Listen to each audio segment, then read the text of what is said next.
In totality, the Avatar's work is to uplift mankind's awareness to a new understanding of the nature of life and the goal of existence, including an awareness that all of mankind, without exception, should be treated with care and respect, as in reality we are all one.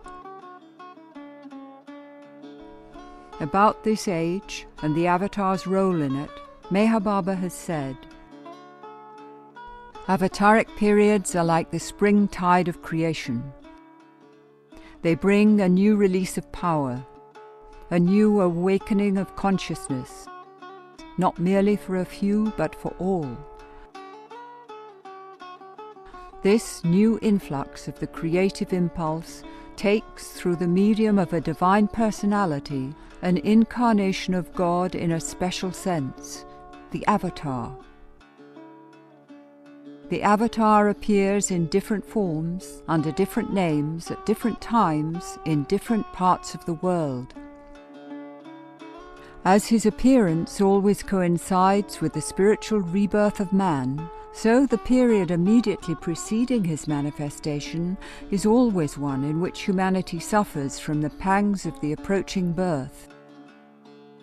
Man seems more than ever enslaved by desire, more than ever driven by greed, held by fear, swept by anger. The strong dominate the weak, the rich oppress the poor. Large masses of people are exploited for the benefit of the few who are in power. The individual who finds no peace or rest seeks to forget himself in excitement.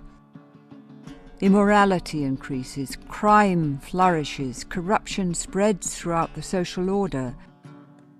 Class and national hatreds are aroused and fostered. Wars break out. Humanity grows desperate. There seems to be no possibility of stemming the tide of destruction. At this moment, the Avatar appears. Being the total manifestation of God in human form, he is like a gauge against which man can measure what he is and what he may become. He trues the standard of human values by interpreting them in terms of a divinely human life.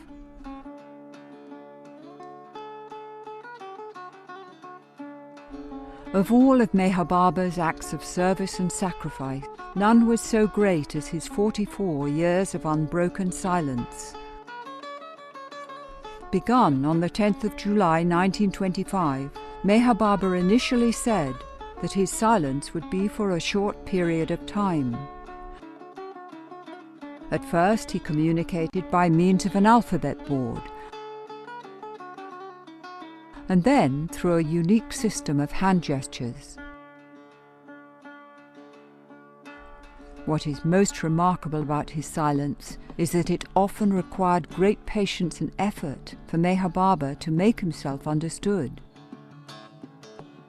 Nevertheless, throughout all of the trying and difficult situations he had to face to carry on a wide range of work in many different cultures, he remained totally silent.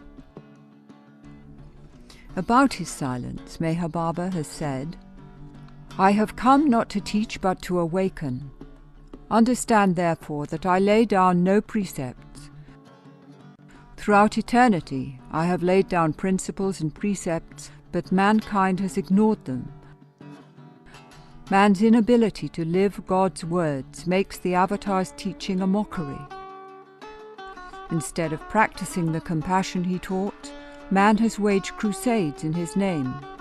Instead of living the humility, purity, and truth of his words, man has given way to hatred, greed, and violence.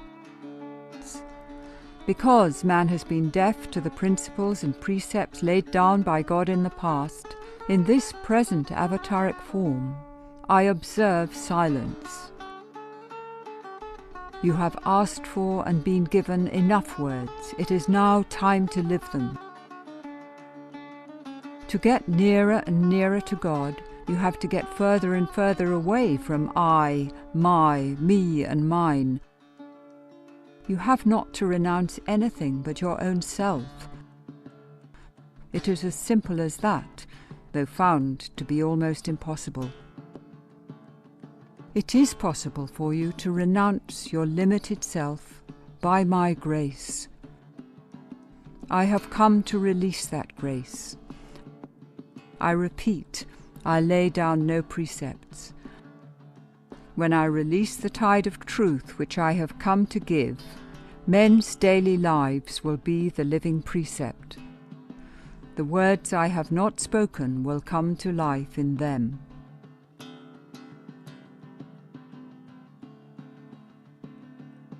In his later years, Meher Baba intensified the scope of his inner work.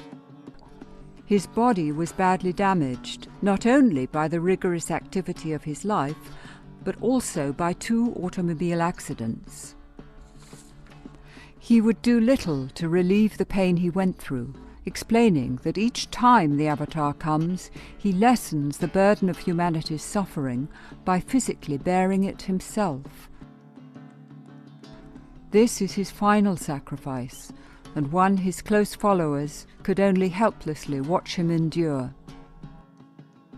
Shortly before giving up his physical form, on January the 31st, 1969, Meher Baba said his work was completed 100% to his satisfaction. He stressed, however, that its effects would manifest gradually, as the process of radically transforming human nature by cleansing man's heart of selfishness and establishing a self-giving love in its place would be a very gradual one. His repeated assurance, however, is that humanity is on the verge of a golden age of universal brotherhood, enlightened spiritual understanding, and unsurpassed progress in all areas of human endeavour. Meher Baba says, I bring the greatest treasure which it is possible for man to receive, a treasure which includes all other treasures, which will endure forever, which increases when shared with others. Be ready to receive it.